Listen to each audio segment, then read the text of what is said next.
yang pegang HP dulu, berarti Ibu. Oke, Ibu, saya kasih tahu dulu ya gimana caranya. Kita sambil nyanyi sambil bertepuk tangan gitu ya.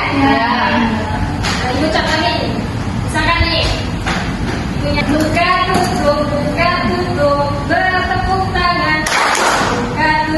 Buka tutup, bertepuk tangan. Lalu tersenyum, lalu tertawa. Caranya itu 3 kali. Semakin misalnya pertama kan agak lambat, terus juga itu agak cepat, terus yang ketiganya lebih cepat lagi. Kita berdiri, ya berdiri biar semangat. Berdiri, ya. Ayo, siap kan? Kita mulai. Kita mulai. 1, 2, 3.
Sebelumnya pertemuan yang minggu lalu kita pernah membahas tentang struktur dari sistem ekskresi. Ibu mau tanya nih, kalian masih ingat nggak materi yang kemarin? Apa sih yang terjadi ketika tubuh kita itu tidak mengeluarkan urin? Oke, silakan Dira. Apa? Nah, jika tubuh itu tidak mengeluarkan urin, maka zat sisa dan racun akan menumpuk di dalam tubuh. Nah, hal ini dapat menyebabkan gangguan ginjal, membengkakkan keracunan tubuh, hingga membahayakan kesehatan. Nah, benar ya. Jadi ketika tubuh kita itu tidak mengeluarkan urin, racun-racun itu akan menumpuk sehingga nanti itu bisa menyebabkan penyakit namanya gangguan ginjal. Pada pertemuan kita hari ini kita akan membahas tentang gangguan pada sistem ekskresi. Kenapa sih penting kita mempelajari gangguan pada sistem ekskresi? Ada yang bisa jawab?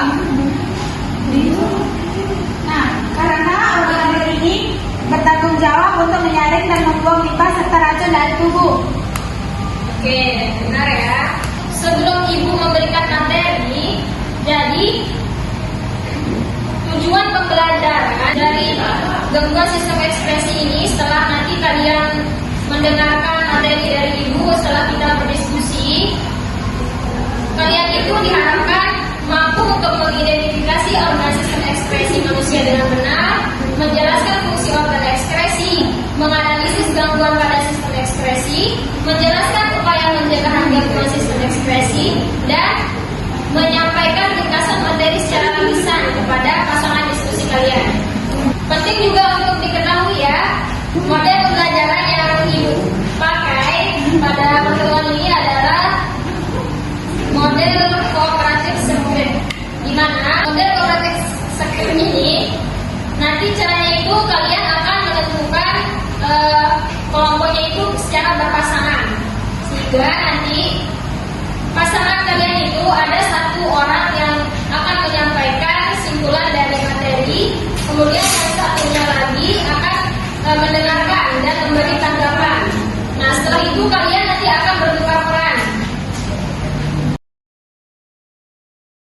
Oke, Ibu sampaikan sedikit ya tentang sistem ekspresi, gangguan pada sistem ekspresi.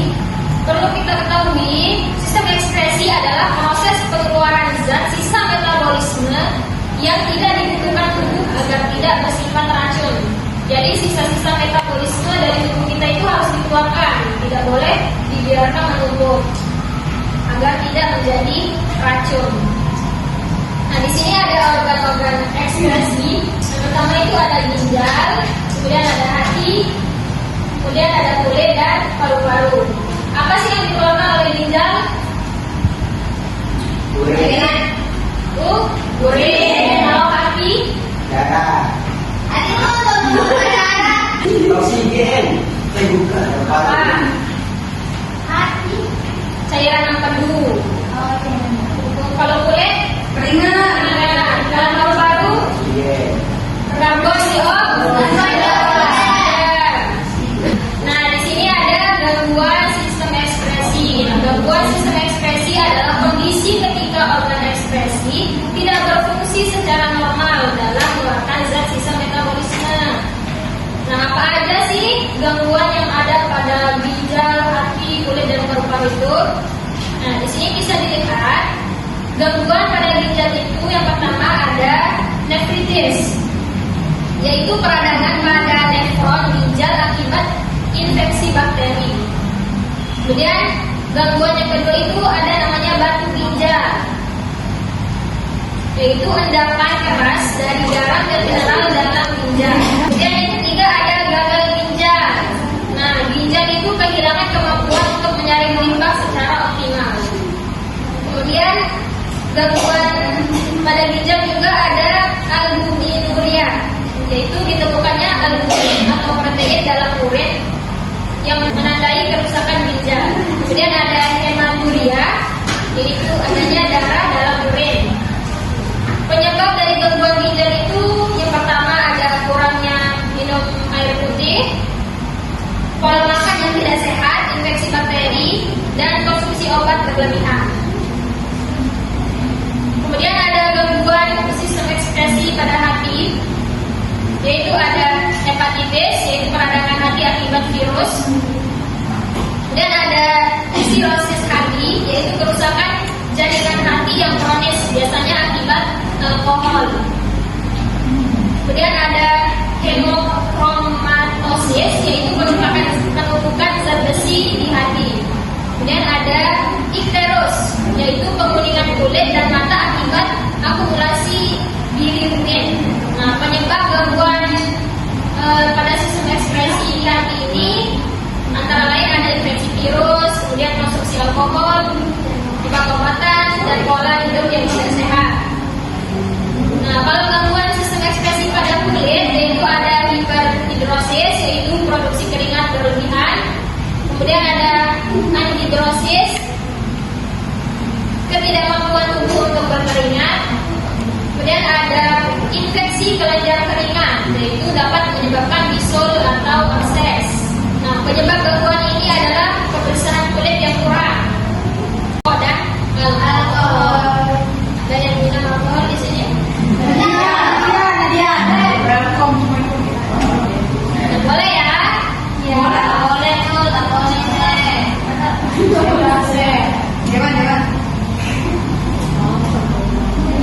Oke, selanjutnya ibu ini mau bagikan LKPD, tapi sebelumnya ibu mau bagi kelompoknya dulu. Kalian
kedua yaitu hati.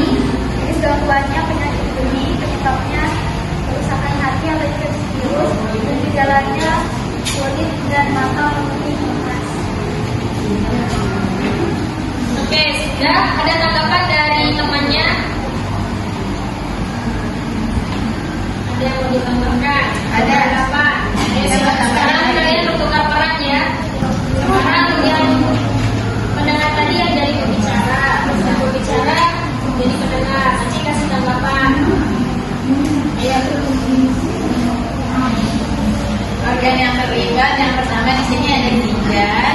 Jadi gangguan yang terjadi itu seperti batu ginjal.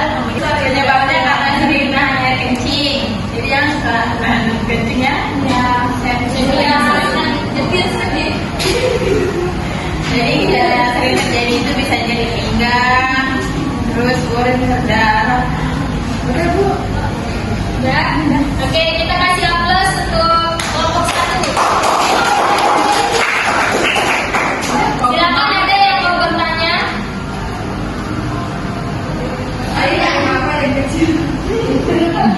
Ada yang mau bertanya? Tidak ada ya? Udah jelas semua? Iya. Sekali lagi kita kasih aplaus untuk kelompok 1. Oke, boleh Bu. Ini benar ya yang disampaikan sama temannya tadi, bahwa gangguan yang mungkin terjadi itu pada ginjal, kemungkinan ada batu ginjal atau infeksi pada saluran kemih. Nah, penyebabnya itu kurangnya asupan cairan yang menyebabkan bebek menjadi sangat pekat. Cara mencegahnya itu memperbanyak minum air putih. Kalau pada hari itu ada hepatitis yang disebabkan oleh infeksi virus, gejalanya kulit dan mata menguning. Kalau pada kulit itu biang keringat, yang penyebabnya adalah saluran keringat tersumbat oleh sel kulit mati atau beku. Gejalanya bintik-bintik merah di kulit yang terasa gatal dan kering. Kemudian yang terakhir ada paru-paru, jenis keduanya itu ada TBC, penyebabnya infeksi bakteri. Gejalanya seperti batuk muntah. Ada yang mau simpulin materi pada pertemuan hari ini? Jadi kesimpulannya, sistem ekspresi itu berperan penting dalam menjaga keseimbangan tubuh dengan cara membuang zat sisa metabolisme yang berbahaya. Organ seperti ginjal, hati, paru-paru, dan kulit itu bekerja sama agar kondisi tubuh tetap stabil. Kesehatan organ ekspresi sangat dipengaruhi oleh pola hidup. Kebiasaan tidak sehat seperti kurang minum, merokok, dan pola makan buruk dapat menyebabkan gangguan. Sedangkan pola hidup sehat membantu menjaga fungsi organ tetap optimal. Nah, setelah kita mempelajari gangguan pada sistem ekspresi, minggu depan kita akan mempelajari tentang sistem koordinasi. Jadi Ibu minta sebelum kita mulai pelajaran besok itu, Ibu akan nanya ya tentang sistem koordinasi. Jadi kalian belajar dulu di rumah.